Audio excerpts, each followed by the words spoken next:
Alaikum guys, 4:20 AM and it's raining in Makkah.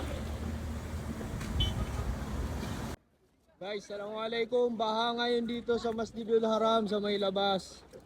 Ayan po.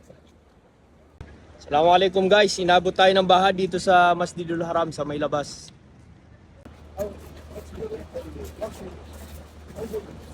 Baha guys. Assalamualaikum guys. Ito na po ang itsura ng Masjidul Haram kapag umulan. Guys, ito na po itsura ng Masjidul Haram kapag umulan.